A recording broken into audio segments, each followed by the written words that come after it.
बीडच्या नारायणगडावर मराठा आंदोलक मनोज जरांगे यांचा दसरा मेळावा पार पडणार आहे। मराठवाड्यातील अतिवृष्टीच्या पार्श्वभूमीवर यंदाचा हा दसरा मेळावा साध्या पद्धतीने साजरा केला जाणार आहे। यंदा हेलिकॉप्टरमधून पुष्पवृष्टी केली जाणार नाहीये। दरम्यान हैदराबाद गॅझेट प्रमाणे कुणबी प्रमाणपत्र देण्यासाठी जरांगेंनी सरकारला अल्टिमेटम जो दिलेला होता तो आता संपलाय। त्यामुळे मनोज जरांगे पाटील या संदर्भात काय भूमिका घेतात याकडे सर्वांचंच लक्ष लागलेलं आहे।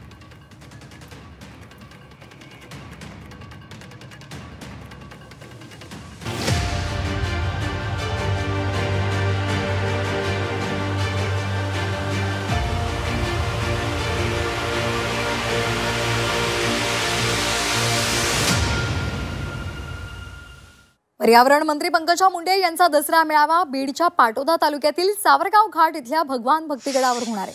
वंचितांचा शोषितांचा मेळावा अशी पंकजा मुंडे यांच्या दसरा मेळाव्याची ओळख आहे।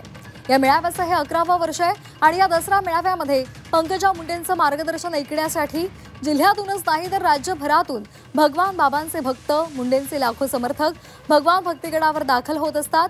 संत भगवान बाबांच्या जन्मभूमी असल्या कारणामुळे सावरगाव घाट इथे होणाऱ्या या मेळाव्याला विशेष महत्त्व प्राप्त झाले।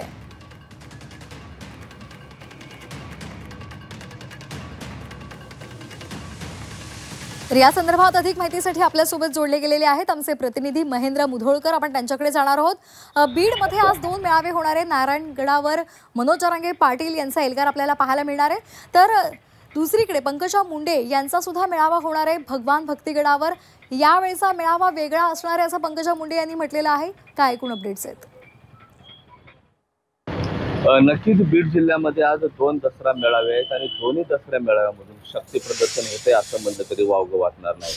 बीडमध्ये पाटोदा तालुक्यातल्या सावरगाव येथे भगवान बाबा यांची जन्मभूमी असलेले हे गाव आहे आणि या गावामध्ये मंत्री पंकजा मुंडे यांचा दसरा मेळावा होतोय आणि हा दसरा मेळावा यंदाचा 11वा वर्ष आहे आणि 11 वर्षापासून सतत त्या ठिकाणी मेळावे घेतले जाते, शक्ती प्रदर्शन केलं जातं। आणि दुसरीकडे जर बघितलं तर श्री क्षेत्र नारायणगडावर मराठा आंदोलक मनोज जरांगे पाटील यांचा देखील मेळावा आहे। त्यांच्या मेळाव्याचा आजचा यंदाचा जर पाहिलं गेलं तर हा 2रा वर्ष आहे आणि दोन्ही मेळाव्यामध्ये जर पाहिलं गेलं तर कुठेतरी आता शक्ती प्रदर्शन होतंय असंच म्हणावं लागेल। कारणही तसंच आहे, गेल्या 2 वर्षापासून बीडमध्ये खदखद आहे, सामाजिक सलोखा नाहीये। त्यामुळे आता दोन्ही मेळाव्यामध्ये दोन्ही जे नेते आहेत नेमकं काय संधी देतील याकडे लक्ष लागलेलं आहे।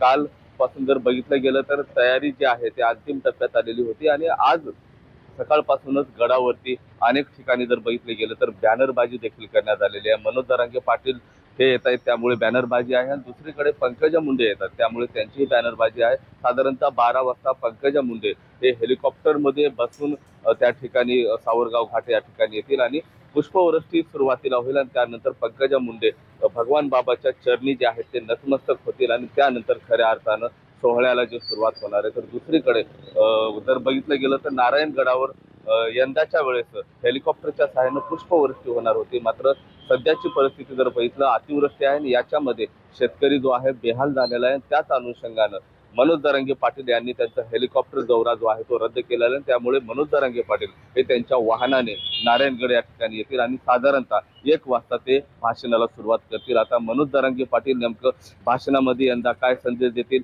पहिल्यांदाच आरक्षण हैदराबाद गॅझेट लागू झाल्यानंतर आरक्षण मिळाल्यानंतर मोठा जल्लोष जो आहे तो या ठिकाणी नारायणगडावरती करण्यात येणार आहे। त्यामुळे जर बघितलं गेलं तर दोन्ही दसरा मेळाव्याकडे आज मोठ्या संख्येनं जे आहेत ते लोक त्या ठिकाणी येणार आहेत आणि महाराष्ट्राचं लक्ष या ठिकाणी लागलेलं आहे। त्यामुळे पोलीस बंदोबस्त देखील चोख ठेवण्यात आलेला आहे। कुठलाही अनुचित प्रकार घडू नये यासाठी तब्बल 1,500 पोलिसाची कुमक जे आहे ते दोन्ही मेळाव्याला या ठिकाणी लावण्यात आलेले। एकंदरीत आता थोड्याच वेळात मेळाव्याला सुरुवात होईल। पंकजा मुंडे आणि मनोज जरांगे पाटील हे दोघं काय बोलतील याकडे लक्ष आहे। तर दुसरीकडे पंकजा मुंडे यांच्यासोबत त्यांचे बंधू धनंजय मुंडे हे देखील या मेळाव्यामध्ये सहभागी होत आहेत। आता धनंजय मुंडे 230 दिवसानंतर नेमकं काय साथ घालतील हेही पाहणं आता तेवढंच महत्त्वाचं ठरणार आहे। अगदी धन्यवाद आपण दिलेल्या सविस्तर माहितीसाठी।